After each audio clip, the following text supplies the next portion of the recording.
Bonjour, Gmara de Megillah, on est au chapitre 1, à la page 16b. On reprend juste donc la fin de la page 16a pour démarrer. Donc on disait que maintenant la Gmara allait commenter, enfin faire une sorte de pause dans l'explication de la Megillah, parce qu'il y a ici, à la suite de ce qu'on avait précédemment dit, on avait cité que il y avait une expression qui disait que la colère du roi s'apaisa, et dans l'expression en hébreu, shachacha, il y avait un dédoublement du côté du mot apaiser, hein, parce que on aurait dû n'utiliser qu'un seul kaf, mais avec deux kaf, ça donnait une sorte de dédoublement, et il y avait donc deux apaisements, celui de Dieu et celui de Assuérus, et d'autres disaient c'était celui de Assuérus uniquement, mais à cause de deux choses qui ont été énervantes pour Assuérus, deux colères, une à cause d'Esther et une à cause de Vashti, puisqu'il était Aman, celui qui avait conseillé de tuer Vashti. Bien, on s'était arrêté là, et donc l'Agmara fait maintenant une sorte de pause, puisqu'elle va expliquer un verset de la Genèse. Alors, donc dans la Genèse, chapitre 45, verset 22, il est écrit là-bas, Likulam Natan Laish Khalifot Smalot Ulvinyamin Natan Chamesh Khalifot. À chacun d'eux, Joseph a donné des vêtements de rechange, mais à Benjamin, il a donné 5 vêtements de rechange, nous dit ce verset grosso modo. Alors, ce verset donc va parler justement de ce cadeau que Joseph va faire aux frères et d'une plus grosse quantité de vêtements qu'il va offrir donc à Benjamin. Et en fait, ce cadeau, nous explique ArtScroll en préambule, anticipe en fait le triomphe de Mordechai futur. Justement, il y a un rapport en fait avec évidemment Mordechai. On sait qu'on a expliqué déjà plusieurs fois que Mordechai est un descendant de Benjamin.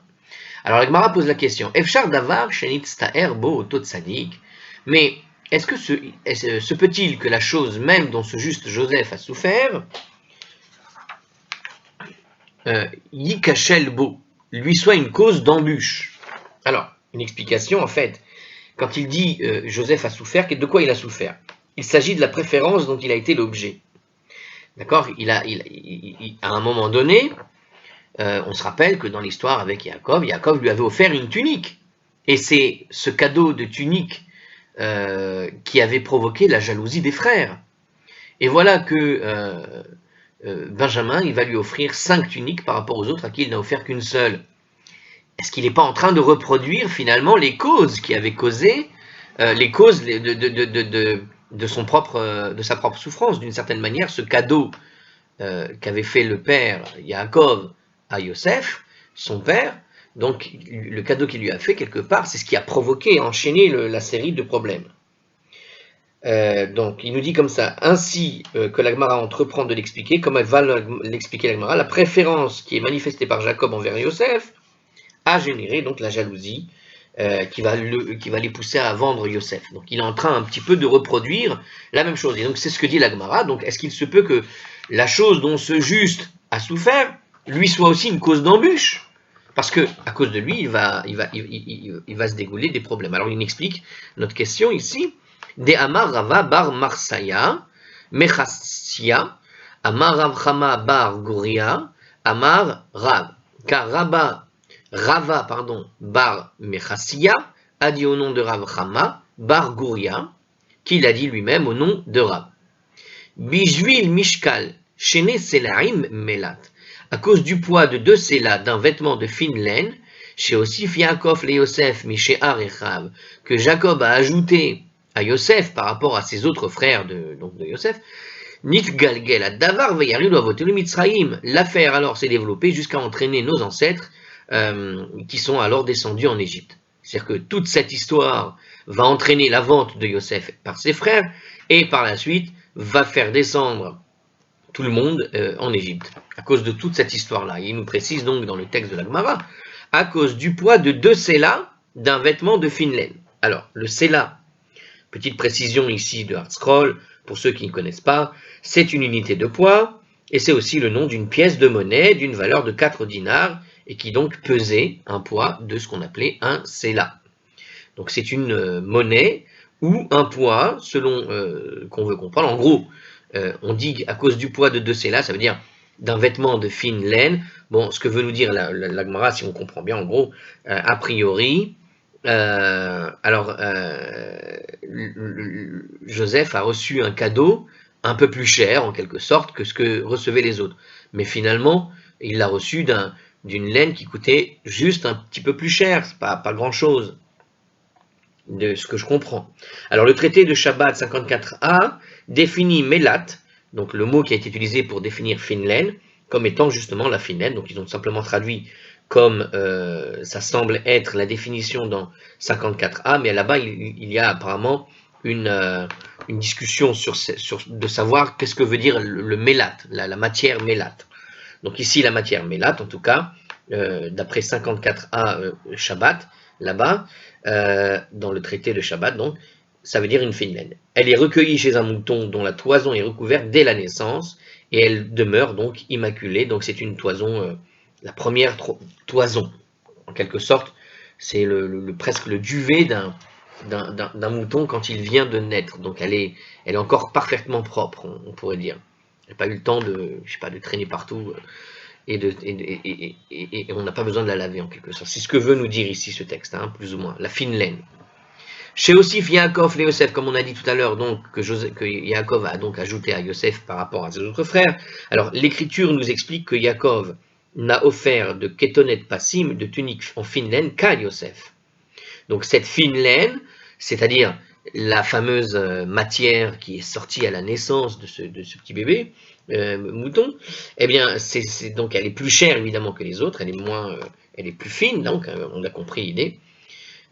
Ça a attiré justement sur le jeune homme la jalousie de tout le monde. Donc c'est le chapitre 37, verset 3, vous allez regarder là-bas, dans la Genèse. Et c'est ce qui va pousser à la vente de Yosef. Alors, donc nous explique la Gemara, l'affaire s'est développée jusqu'à ce que tout le monde soit descendu en Égypte.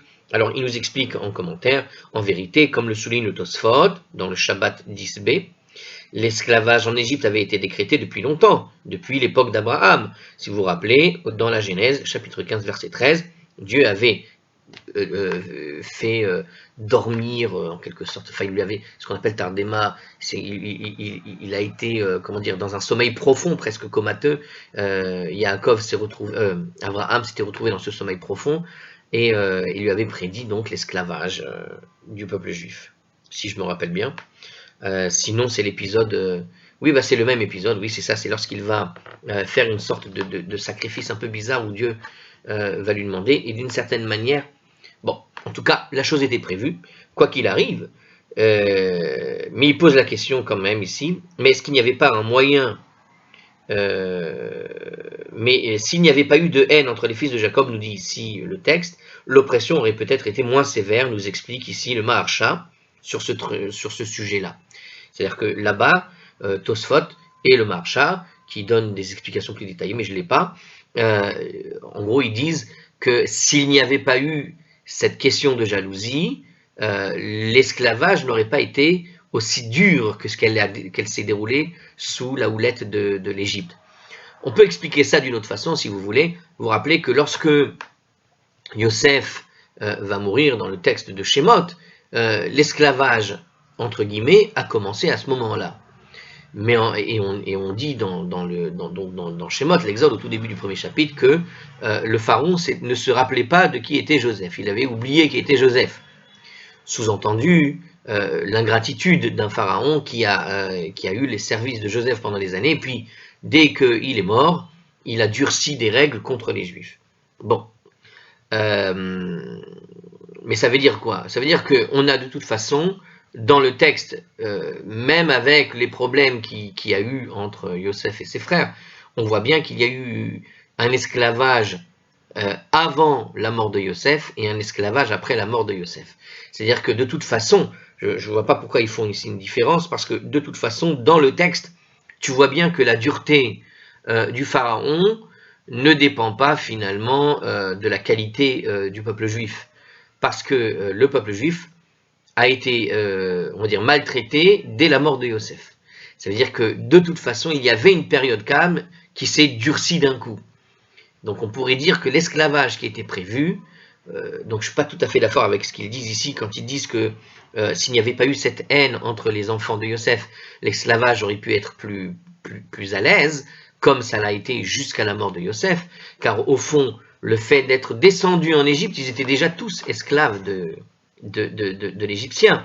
Dans les commentaires, par exemple, à propos de Yosef, lorsque Yosef va présenter ses frères à Pharaon, il leur demande de se présenter comme étant des bergers qui peuvent s'occuper du troupeau. C'est-à-dire que le fait de résider en Égypte n'était pas gratuit.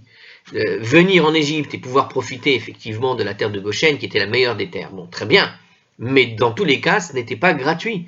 Même déjà à l'époque de Yosef, le fait de venir habiter en Égypte impliquait de la part des frères de Yosef, et c'est ce que te disent là-bas Rachid, etc., qu'ils devaient trouver une sorte de métier qui puisse plaire au pharaon, et qui puisse en tout cas servir Pharaon. Donc, ils étaient déjà esclaves. La sévérité, elle va se voir à la mort de Yosef. Bon, est-ce qu'il y a, oui, alors je vois pas, comment dirais-je, la tension qu'il y avait entre Yosef et ses frères a été remarquée par Pharaon, probablement, puisqu'il y a eu toute cette histoire où il ne disait pas qu'ils étaient tout de suite, et donc il y a bien eu un petit problème qui s'est déroulé. Mais de toute façon, on voit bien que le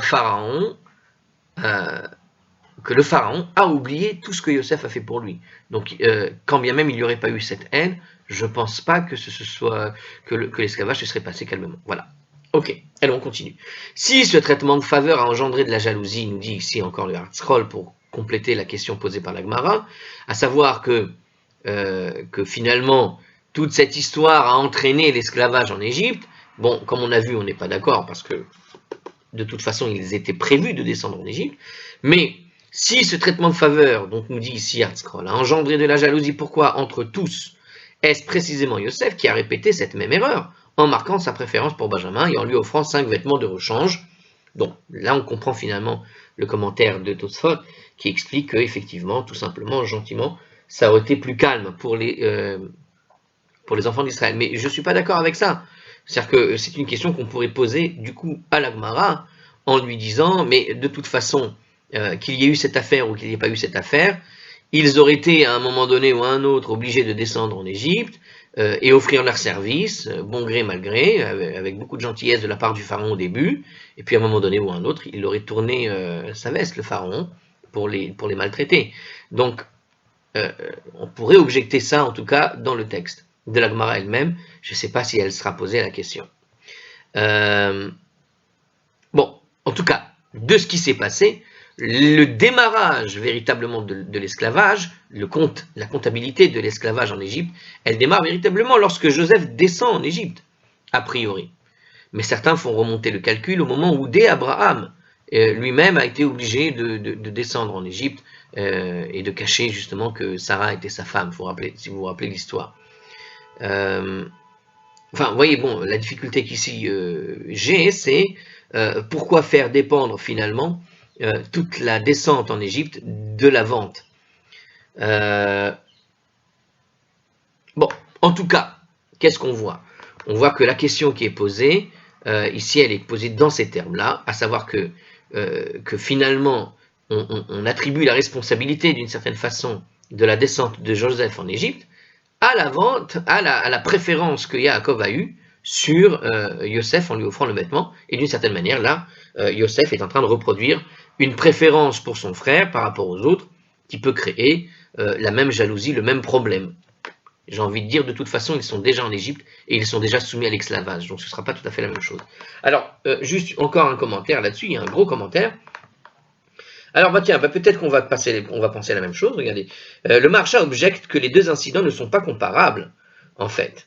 Les fils de Jacob étaient tous des enfants au même titre, ainsi aussi toute préférence pour l'un d'entre eux. Ah, c'est une belle... je vois ce qu'il veut dire. Regardez, les enfants, donc, alors je répète, dans les mots de Hard-Scroll du Maharsha, les fils de Yaakov étaient tous les enfants de Yaakov, d'accord? C'est la palissade. Aussi, toutes les préférences pour l'un d'entre eux, en l'occurrence de Joseph, ne pouvaient qu'attiser la jalousie des autres. En revanche, Benjamin était le frère de Joseph, à la différence des autres fils de Jacob, qui n'étaient que ses demi-frères. Donc ils avaient le même père, mais ils avaient des mères différentes. Donc, quand Joseph va marquer sa préférence pour Benjamin, ça semble quelque chose de plutôt normal et tout à fait acceptable par les frères, puisqu'après tout, c'est son frère, on va dire, par rapport à la mère, donc le plus proche, on va dire. Donc, dans ces conditions-là, il n'y a pas de raison qu'il tombe jaloux. Donc, pourquoi la Gemara compare-t-elle ces deux incidents? Donc, voilà. En tout cas, moi, je vous ai posé mon problème, et le Maharsha pose encore un autre problème qui semble faire de cette question une question assez étrange finalement. Mais le Maharsha répond à sa question, à sa difficulté. Moi j'y ai répondu à la mienne quand je vous ai dit qu'ils étaient de toute façon esclaves. Bah voilà, enfin la réponse était qu'ils étaient de toute façon esclaves, donc au fond ça n'a pas entraîné plus que ça quelque chose. Bon. Alors en tout cas le Maharsha sur ce problème-là, de la problématique donc de la préférence, alors il résout sa difficulté en rappelant que le second incident a eu lieu à un moment où Yosef tentait de rassurer ses frères, de leur montrer qu'il n'avait aucun ressentiment à leur égard à cause de la vente. Dans de telles circonstances, tout traitement de faveur accordé à Benjamin ne passerait pas peut-être pour une expression d'un lien fraternel plus intime. Alors, je rappelle l'histoire, parce que là, ils le disent un peu vite, mais dans l'histoire avec Yosef, il y a un Rashi là-bas qui explique à un moment donné, lorsque Yaakov va mourir. Lorsque Yaakov va mourir, les frères sont inquiets et ils se disent dans le texte de la Torah là-bas, Vayechi, que finalement, maintenant que Yaakov est mort, il risque d'y avoir un changement d'attitude de la part de Yosef. D'accord?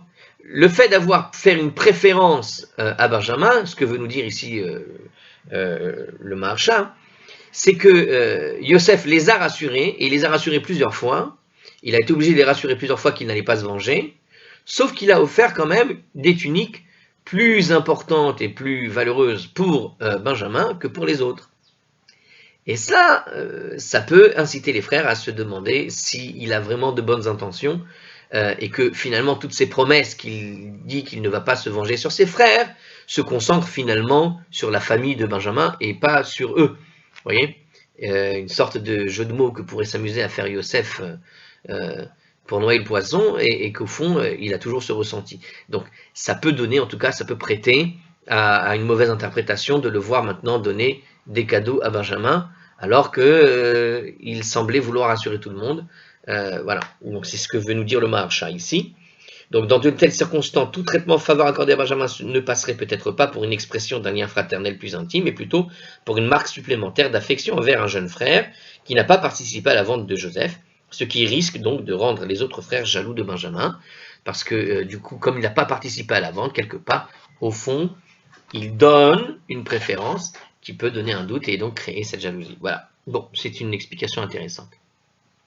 Alors la Gemara, de toute façon, la question de la Gemara elle est posée, on répète, pourquoi donc Yosef a fait cette préférence à Benjamin qui risquerait de développer cette jalousie de nouveau. Amar Rabbi Binyamin Bar Yefet. Rabbi Binyamin Bar Yefet a dit Remez Ramaz Lo. Joseph a fait une allusion à Benjamin en fait. Quand il lui a donné 5 vêtements de rechange, c'était une allusion chez Atid Ben Latzet Mimenu. En fait, plus tard, un fils va naître et descendre de lui. Chez Yetze Milifne Ameler Bachamisha Levouché Malchut. Et qui sortirait de chez le roi vêtu de 5 habits royaux, comme c'est écrit, justement, chez Nehemar, ou Mordechai Yatsa, Bilvush Malchut Techelet, etc., comme il est dit dans le texte donc de la Megillah, et Mordechai sortit en tenue royale, de bleu, etc., etc. Le verset énumère alors 5 vêtements que portait Mordechai à la sortie de chez le roi. Donc le verset en intégralité dit comme ça, Mordechai yatsa milifnei ameler bilvush malchut techelet vachu va'ateret zahav gedola ve'tachit butz ve'argaman ve'a'ir shushan sahala ve'samecha. Et Mordechai sortit de chez le roi vêtu d'habits royaux, 1 de bleu, 2 de turquoise, 2 de blanc, 3 d'un grand diadème d'or, 4 d'une tunique de lin fin et 5 de pourpre, tandis que la ville de Shushan était en liesse et dans l'allégresse. Donc en fait, cette interprétation qu'on vient de donner, donc quand il y a écrit les 5 habits royaux, l'unique vêtement que Joseph a offert à chacun des autres frères était d'une valeur égale à celle des 5 vêtements réunis qui étaient offerts à Benjamin. Il y avait alors aucun risque de jalousie, Donc selon l'interprétation que veut donner la Gemara ici pour expliquer la chose, puisqu'il parle d'une allusion, il lui a donné une allusion, c'est-à-dire qu'il lui a offert 5 vêtements. En réalité, la valeur de ces 5 vêtements équivaut à la valeur d'un seul vêtement chez les autres. Donc il n'y avait pas de jalousie à avoir. Donc on pourrait dire que voilà, 5 vêtements bien tissés, mais d'une valeur moindre chacune que le vêtement unique qu'il a donné aux autres. Voilà. Et tout ça pour faire donc ce remez. Alors, quant à savoir pourquoi Yosef n'a pas craint de semer une jalousie en donnant à Benjamin un cadeau supplémentaire, en tout cas de cette façon, la somme de 300 pièces d'argent, parce qu'il y avait dans le cadeau aussi bien les tuniques que les pièces d'argent, qui n'a pas été donné aux frères, on se reportera au Maharsha et Torah Tmima dans Genèse 45, 22. Bref, il faut aller étudier le commentaire là-bas pour comprendre en tout cas la suite de la question qui aurait pu être posée. Alors le verset qu'on vient de citer, Mordechai est sorti en tenue royale, c'était le chapitre 8, verset 15, on continue. Maintenant qu'on a interprété ce verset relatif à la rencontre entre Joseph et les frères, la Gemara, du coup, va continuer dans ce thème, pourquoi pas. Vaïpol al-Savari Binyamin arrive, donc on va expliquer un peu ce qui s'était produit dans l'histoire de Yosef et de Benjamin. Lorsqu'ils se sont rencontrés, qu'est-ce qui s'est passé? Lorsqu'il va dire son nom, dans Genèse 45, verset 14, il dit comme ça, le texte, donc, il se jeta au cou de son frère Benjamin et sanglota. Le mot s'avérer, d'accord, est écrit au pluriel, le cou. Sauf que y a un problème, les gens en général n'ont qu'un seul cou. Et le mot s'avérer est un mot qui veut dire le cou, mais au pluriel, avec un S. Donc quand il dit il s'est jeté sur son cou, il s'est jeté au cou de son frère, le problème c'est que le texte en hébreu dit il s'est jeté au cou au pluriel de son frère. C'est-à-dire les coups avec un S. Mais, alors la question de la Gemara est amusante, regardez ce qu'il pose comme question. Kamat Savarin Havoulé Binyamin. Combien de coups Benjamin avait-il? Il avait 2 têtes, il avait 3 têtes. La question de la Gemara est assez amusante. La manière dont il pose la question, vraiment, il se moque. Combien de coups il avait, Benjamin? Alors, la Rashi suggère de supprimer l'interrogation, parce que la forme plurielle Savarikou ne doit susciter aucun étonnement, puisqu'elle se trouve couramment le mot au pluriel dans l'écriture à la place du singulier.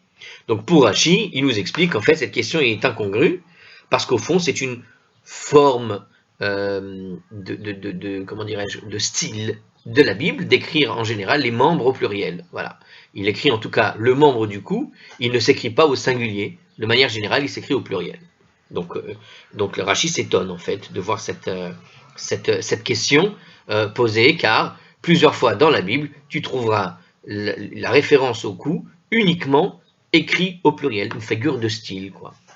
Alors la Gemara, le Maharsha, n'est pas d'accord avec Rashi, il n'est pas du même avis, il estime qu'il n'y a pas lieu de supprimer cette interrogation dans la Gemara, par laquelle la Gemara relève simplement les orthographes différents du mot cou selon qu'il s'agit de Benjamin ou de Yosef.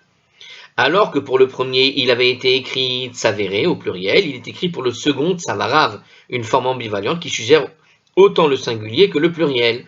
D'où la certitude de la Gemara qu'à propos de Benjamin, s'avérer volontairement au pluriel les coups. C'est-à-dire que c'est vrai que le mot coup est écrit souvent au pluriel, mais dans la manière dont on va parler du coup de Yosef, on va changer la forme de la figure de style, qui reste un pluriel, mais un pluriel qui témoigne d'un seul coup.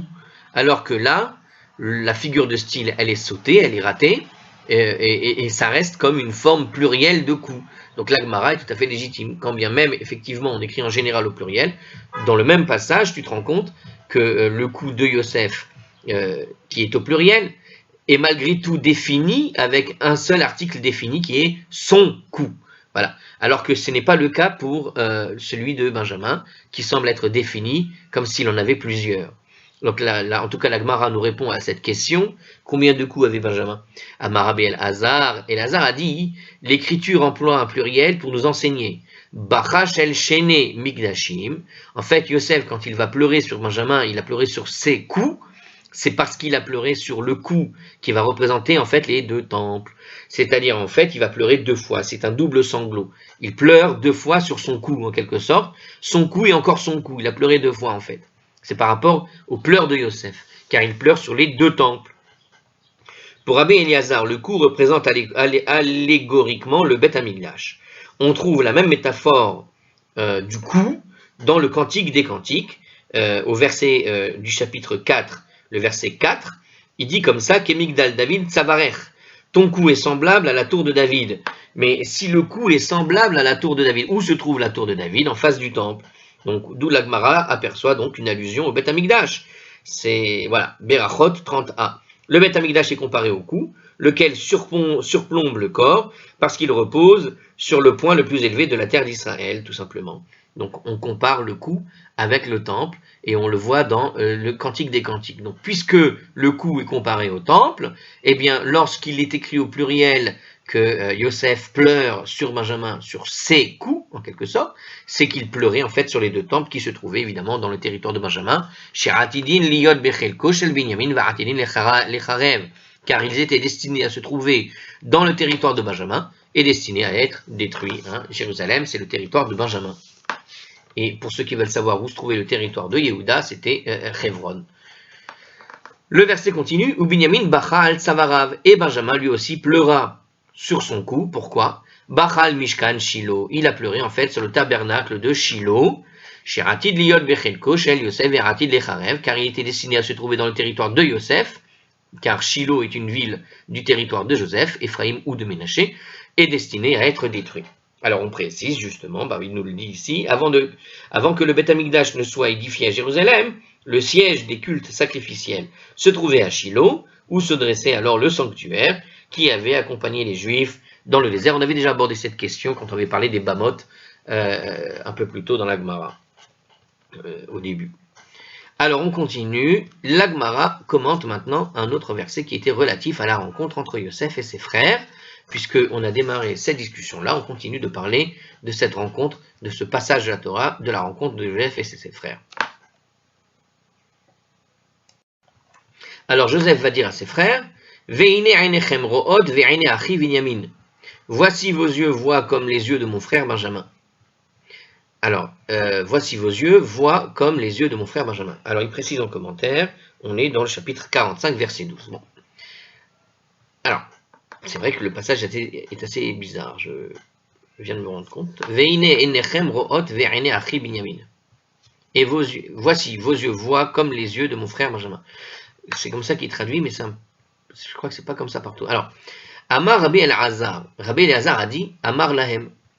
Joseph a dit à ses frères en fait, Keshem she'en beli bi'al Binyamin achi, shelo haya bimchirati, de même qu'il n'y a aucun ressentiment dans mon cœur contre Benjamin, qui n'a pas été impliqué dans ma vente. Car en belibi alechem. De même, il n'y a aucun ressentiment dans mon cœur contre vous. Rabbi Elazar explique ainsi ce verset parce que Yosef a distingué Benjamin des autres frères au lieu de l'inclure dans le terme commun de Einechem, vos yeux. Donc de toute évidence, il compare les autres frères à Benjamin. D'accord? On répète le verset. Veine Einechem ro'od, veine achi Binyamin. Si on le traduit un peu autrement, qu'est-ce qu'il y est écrit ici? Voici que vos yeux voient, et les yeux de mon frère Benjamin, en quelque sorte, voient aussi. Donc, il fait une distinction entre les yeux des frères qui voient et les yeux de Benjamin. Donc, là, on comprend mieux le texte par rapport à la traduction qui a été faite, c'était pas super. De même, donc, il n'y a eu aucun ressentiment dans mon cœur, de même que eux voient, en fait, en quelque sorte, ce sont les mêmes yeux qui voient. Vous et lui, c'est pareil. C'est une manière de dire c'est pareil. C'est équivalent. Et c'est équivalent dans quoi? Benjamin est celui qui n'a pas participé. Et donc, ainsi, dans mon cœur, il n'y a aucun ressentiment, ni pour l'un, ni de la même qu'il n'y a rien pour l'un, il n'y a rien pour l'autre. Marche. Le verset poursuit. Ki pi hamedaber alechem. Que c'est ma bouche qui s'adresse à vous. Kefi, nous dit ici le texte de la Gemara. Joseph, en fait, il dit à ses frères, comme par ma bouche qui parle, la contraction des mots qui fit, que c'est ma bouche, aboutit à kefi, comme ma bouche. Donc de la même manière, comme ma bouche, donc quand on dit ki pi hamedaber alechem, peut se traduire par kifi, kepi. Kepi en hébreu, c'est un mot contracté, du mot ki et pi, qui se trouve dans la Torah, et donc la Gemara dit simplement, colle les mots, ça donne le mot kepi. Kepi veut dire comme par ma bouche, comme ma bouche, donc ça veut dire ken libi, ainsi donc est mon cœur. Kipi amedaber. Donc ce que je dis là est en gros voilà, ça a la valeur presque d'un serment, en quelque sorte, hein, on pourrait imaginer. Alors on continue. Joseph a pris congé de ses frères, chargé de présents à l'intention de Jacob. Donc il leur a donné des cadeaux à envoyer. Ul aviv shalar kezot. Et à son père, il a envoyé ce que voici. Rasar Hamorim, Noseim, Mituv, Mitzraim, 10 ânes chargés du meilleur de l'Égypte. Donc c'est dans le Genèse, le livre de la Genèse, chapitre 45, verset 23. Il poursuit, donc, la Gemara pose la question. Voilà, le texte parle de quoi? Maï Mituv Mitzraim. Mais qu'est-ce que c'est que le meilleur de l'Égypte? Donc on a chargé des 10 ânes chargés du meilleur de l'Égypte. De quoi on parle? La Gemara nous répond. Amarabi Benyamin Ben Yefet, Amarabi El-Hazar. Donc Rabbi Benjamin Bar Yefet a dit au nom de Rabbi El-Hazar. Shalachlo Yayin Yashan. Il lui a envoyé du vieux vin. Chez Da'at Zekenim Nocha Hemenu, qui procure le plaisir aux vieillards. Les personnes âgées apprécient le vin parce qu'il les réchauffe, nous explique le Maharsha, ou parce qu'ils connaissent mieux le vin, je sais pas. Alors, en tout cas, il nous dit ici, c'est parce qu'ils apprécient mieux le vin. Bon, c'est une explication vraiment simple, hein. Aucune difficulté particulière, on continue. Bien que Yosef ait donc rassuré ses frères de ses meilleurs sentiments, exempt de toute rancune, ils n'en ont pas moins redouté un renversement de situation lors du décès de leur père. Ah bah c'est ce que je disais tout à l'heure, avec le Rashi que j'ai cité, mais peut-être que Rashi a cité la Gemara, donc on l'a peut-être fait en avant sans faire exprès. Alors justement, la Torah a déclaré à la fin, ses frères aussi allèrent et ils tombèrent devant lui. Lorsque le père est mort, ils sont donc allés voir Yosef, ils se sont agenouillés devant lui. Chapitre 50, verset 18. Amar Rabbi Benyamin Bar Yefet, Amar Rabbi El-Hazar. Rabbi Benyamin Bar Yefet a dit au nom de Rabbi El-Hazar, Aïnou de Omri Inche, c'est bien ce à quoi songent les gens lorsqu'ils disent Ta'ala Be'idne, ça guide les. Un renard à son heure, incline-toi devant lui. Alors, il nous dit comme ça, donc il nous parle ici d'une sorte de... Voilà, on a vu que dans le Sed Gemara, on a parlé d'expressions talmudiques de l'époque qui existaient, hein, les lieux communs qui se disaient les gens entre eux. Et il nous dit, c'est bien ce que les gens disent en général quand ils disent « Ta'ala be'idne segidle » le renard à son heure, incline-toi devant lui. Alors, donc, il nous dit comme ça, Rashi, c'est quoi le renard à son heure? Bon, il s'avère que c'est une expression qui existe aussi en français, ça tombe bien, Rashi est français, et il nous dit exactement ce que nous dit le français, c'est-à-dire à son heure, ça veut dire lorsqu'il connaît le succès, nous explique Rashi. Mais c'est amusant de voir Rashi nous expliquer ça de cette façon-là, le renard à son heure, parce que Rashi lui-même est français, et quand tu connais l'expression, voilà, chacun a son heure de gloire en quelque sorte, donc il parle de l'heure de gloire. Il le traduit comme ça. Donc le renard à son heure, un renard à son heure, d'accord, incline-toi devant lui. Autrement dit, qu'est-ce que ça veut dire? Même le lion, roi des animaux, lorsqu'il voit l'insignifiant renard accéder au pouvoir, doit le traiter avec déférence. Donc c'est une manière de dire. Alors le lion, c'est Yehuda, c'est les autres frères. Eh bien, les autres frères viennent s'incliner devant le renard, parce que c'est celui-là qui est malin, c'est celui-là qui a le pouvoir. Donc même le renard, à son heure, incline-toi devant lui. Alors il n'est pas d'accord, hein, la Gemara n'est pas d'accord. Tarala, est-ce qu'on pourrait comparer Joseph à un renard? Mais Joseph ne les a pas trompés, il ne les a pas traités de je ne sais quoi, etc. Pourquoi le comparer à un renard en quelque sorte? Maï betsirote ma'achave. En quoi est-il inférieur à ses frères? Parce que dans la comparaison, on voit les frères comparés au lion, etc. Mais pourquoi lui serait-il le renard dans l'histoire? Yosef est tout de même le vice-roi de l'Égypte, il l'a pas volé sa place. Donc pourquoi le comparer comme s'il était un renard, une espèce de fourbe qui aurait usurpé le trône ou ce genre de choses là, voilà, hein, c'est ça le renard. Et ici, pourquoi le traiter de renard? Il n'est pas moins que ses frères. Alors la Gemara accepte la réfutation, elle n'est pas d'accord effectivement de comparer Joseph au renard. Joseph n'a pas volé sa place, il est très intelligent, il était brillant et il a eu Enfin, il n'est pas considéré comme un renard. Mais on peut expliquer l'histoire du renard, vous savez. La Gemara, je ne sais pas si ce qu'ils vont dire. Attendez, je regarde. Non, ils vont pas le dire, mais qu'est-ce qui peut passer par la tête donc de Rabbi Binyamin Bar Yefet, qui a donc dit au nom de Rabbi Eliezer. Donc, qu'est-ce qui se passe dans la tête de Rabbi Eliezer pour le comparer au renard? Pourquoi on l'a comparé au renard? Regardez, rappelez-vous ce qui s'était passé quand même quand Yosef les a vus pour la première fois. C'est vrai qu'il était très émotif, mais malgré tout, il a eu la tête froide pour réussir à leur faire un coup. On se rappelle quand même que Yosef a joué justement de ruse pour essayer de rendre les frères coupables de quelque chose, pour leur faire un coup, pour leur faire en tout cas tester leur teshuva. D'accord? Il a usé de ruse pour faire venir Benjamin, et il a usé de ruse pour garder au palais Shimon, pour éviter qu'il ne s'associe à Lévi, parce que les deux ensemble, ça pouvait provoquer des catastrophes, nous expliquait Rachi là-bas. Donc, il y a tout de même une ruse de les endormir, de les faire manger, de les mettre à l'aise, et puis soudain, ils retrouvent l'argent dans les sacs, et puis ils sont obligés de revenir, et ils reviennent avec leur frère, et puis une fois que leur frère est revenu, il a usé aussi d'une ruse avec la coupe de vin, qu'il a remis dans le sac de Benjamin pour essayer de garder Benjamin avec lui. Donc, c'est vrai que tout ça, c'est pour vérifier s'ils ont fait teshuva. Bon, mais malgré tout, pour arriver à ses fins, il a tout de même usé de ruse. Donc on pourrait le qualifier de renard, pas dans un sens particulièrement négatif, mais au moins dans le sens de quelqu'un qui était rusé. Maintenant, on pourrait tout à fait objecter que les frères aussi étaient rusés. Il ne faut pas oublier que dans cette famille-là, il y avait pas mal de ruses, notamment avec l'histoire de Dina, quand il y a eu le problème avec Dina qui avait été violée par Shechem.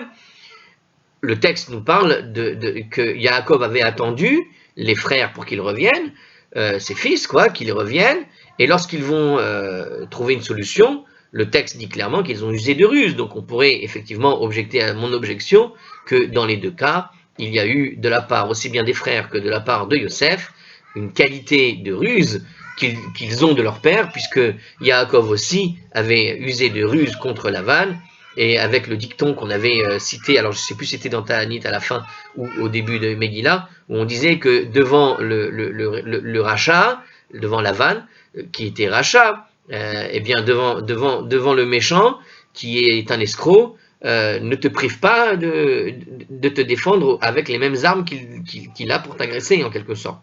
Il y avait cet adage.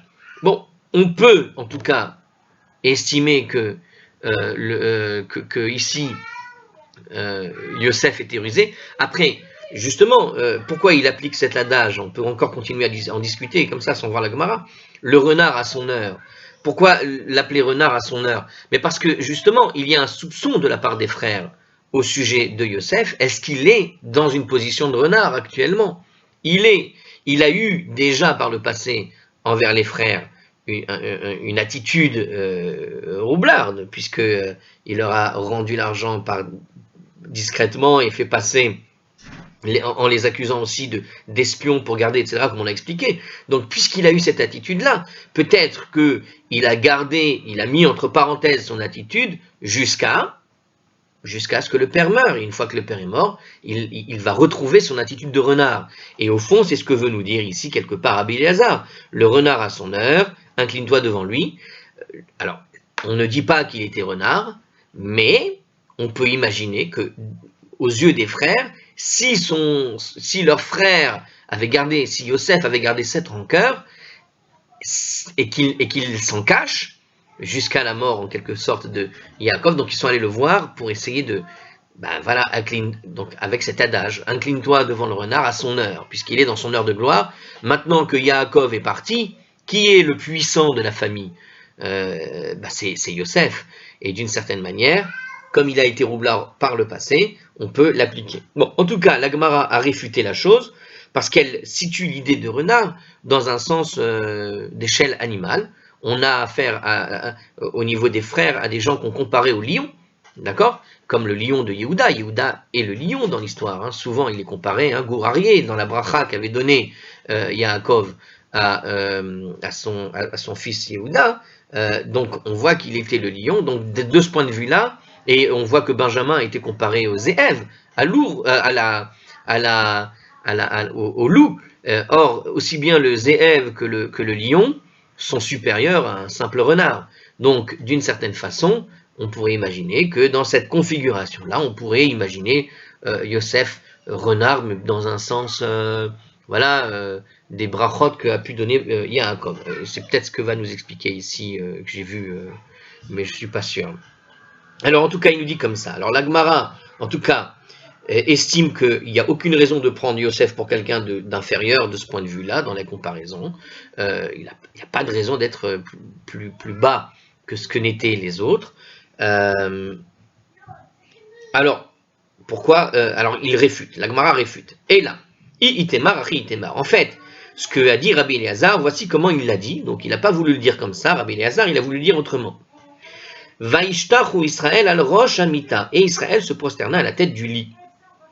Alors, la tête du lit ici, alors c'est quoi? C'est le chapitre 47, verset 31, dans la Genèse. La Gemara va discerner dans l'expression rosh amita, la tête du lit, une allusion à Yosef, qui était, à ce moment, la tête de la progéniture de Jacob. Le lit étant une métaphore qui est utilisée pour parler de progéniture. Hein. Le lit, c'est là où le couple va procréer, et donc les progénitures, c'est le lit. Les enfants viennent de là. Et donc, il nous dit ici que Israël se prosterna à la tête du lit, et la tête du lit, c'était donc une métaphore de Yosef. Amarabi, Binyamin, donc c'est tout simplement ce que voulait dire en fait le Rabbi Eliezer. Et Israël se prosterna à la tête du lit, Amarabi Binyamin, Bar Yefet Amarabi Eliezer. Donc sur cette expression, et Israël se prosterna à la tête du lit, Rabbi Binyamin Bar Yefet a dit au nom de Rabbi Eliezer, Ta'ala Be'idne, Segidle, un renard à son heure, incline-toi devant lui. Alors là, je n'ai pas très bien compris ce qu'il veut dire. Qui est le renard ici? C'est peut-être Yaakov en fait. Alors, ok, il y a un petit peu de bruit déjà. Alors voilà, en fait, en temps normal, Jacob ne se serait pas prosterné devant son fils, mais comme Yosef était souverain à ce moment-là, Jacob s'est prosterné devant lui. Alors, mais j'ai pas compris Alors, je ne comprends pas la réponse de la Gemara en fait, ni la question qui a été reposée et reformulée. Reprenons. En fait, si ça a été dit par Rabbi Eliezer, voilà comment il aurait dû le dire, et Israël se prosterna à la tête du lit. Donc c'est l'épisode où en fait, quand au début de la paracha Vayechi, Yosef rentre, et quand il rentre, on dit qu'Israël se prosterne à la tête du lit, pour se relever. Alors, je n'ai pas très bien compris ce passage-là. Chapitre 50, verset 21. Alors, Rabbi Binyamin nous dit justement, le renard à son heure, incline-toi devant lui. Et dans ce cas-là, donc il confirme que Yosef est bien le renard dans la métaphore. Alors en fait, comment tu comprends le texte? Je vais vous dire. On compare effectivement, comme je vous l'ai dit d'ailleurs, avec les explications que je vous ai montrées, je vous ai montré quand même quelqu'un, Yosef, de plutôt rusé finalement. D'accord? Quand il veut. Donc finalement, on peut comparer Yosef à un renard. C'est juste que, du point de vue des comparaisons animalières, tu ne peux pas le comparer par rapport aux frères. Et donc l'enseignement n'a pas été donné sur les frères qui se sont prosternés devant Yosef, mais en réalité sur le passage où Israël s'est prosterné devant son fils. Et Israël, c'est celui qui va donner une métaphore animalière à chacun de ses fils. Tu vois? Donc quand on dit Israël s'est prosterné à la tête du lit, c'est qu'on faisait allusion en fait à Yaakov qui s'est finalement prosterné devant son fils Yosef, et là tu pourrais appliquer effectivement la métaphore du renard, parce que Yosef peut être comparé effectivement à un renard, et Yaakov reconnaît dans une certaine mesure bien sa qualité de ruse qui lui a valu d'être à la tête d'une certaine manière de l'Égypte. On va dire son intelligence, hein, ici dans le sens de l'intelligence. Et donc tu peux comprendre ça dans ce sens-là. Et ce que nous disait effectivement ce dernier commentaire sur ce passage-là, c'est que Israël reconnaît finalement la grandeur, en tout cas de Yosef, dans son rôle de gestionnaire de l'Égypte, hein, en quelque sorte. Alors, à la suite de ça, voyant que les frères avaient toujours peur, Yosef a tenté encore une fois de les rassurer. Donc il va les rassurer. Vainachem otam vaidaber al libam. Il les consola et parla à leur cœur. Alors, il nous précise en commentaire, c'est Genèse 50, 21. Bon, pas un grand commentaire. Amar Rabbi Binyamin Bar Yefet, donc c'est toujours le même qui explique le texte. Amar Rabbi Elazar. Rabbi Binyamin Bar Yefet a dit au nom de Rabbi Elazar, Melamed, chez Amar Lahem Devarim, chez Mitkabelin al Alev. Ça nous enseigne qu'il leur tint des propos recevables par le cœur, c'est-à-dire des propos rassurants. D'accord? Donc il est consola. La consolation ici ne veut pas dire, parce qu'en général, consoler, tu l'utilises par rapport à la mort du père. La mort de quelqu'un qui est proche, on vient consoler les endeuillés. Donc ici, quand il dit il les consola, c'est pas par rapport aux endeuillés, mais il leur a donné des propos recevables par leur cœur, et il dit comme ça, justement, donc c'est dans les propos de la Gemara, si 10 lumières n'ont pu éteindre une lumière, comment une lumière pourrait-elle éteindre 10 lumières? Si 10 n'ont pas pu éteindre une lumière, ça veut dire si vous 10 ensemble, vous n'avez pas pu m'éteindre, moi, comment moi je pourrais éteindre les 10 autres lumières? Est-ce que moi je vais pouvoir vous éteindre vous? Donc il s'est mis en fait à égalité avec ses frères et ça les a rassurés. Autrement dit, si les 10 frères n'ont pas pu nuire à un seul des frères, a fortiori le frère seul ne pourra pas les nuire aux 10. Le Maharsha fait remarquer que Yosef a choisi la métaphore de la lumière, parce que Ner représente l'âme humaine. Qui plus est, une lumière ne peut en éteindre une autre. Bien au contraire, elle consolide et augmente alors l'autre lumière. En disant ceci, Yosef signifie à ses frères: vos actes n'ont pas pu me porter préjudice, en fait, ils ont été la cause de ma grandeur, nous explique le Maharsha. Donc la métaphore de la lumière, c'est de dire, voilà, en essayant de m'éteindre, vous avez allumé en réalité ma lumière, vous l'avez augmenté. On augmente un feu en y rajoutant du feu. Vos feux m'ont allumé, m'ont augmenté. Et moi-même, si j'essaie de faire quoi que ce soit, je vais vous augmenter le feu. Donc, il n'y a pas de raison de s'en prendre l'un à l'autre. On est tous ensemble dans la galère, si je puis dire, de l'Égypte. Et chacun a joué son rôle pour permettre à l'autre de briller. On pourrait dire ça. Et je dis ça, regardez, la lumière est arrivée sur la Gemara. C'est amusant, non? Alors, la Gemara va maintenant reprendre l'exposé de la Megillah et on le fera dans une autre vidéo.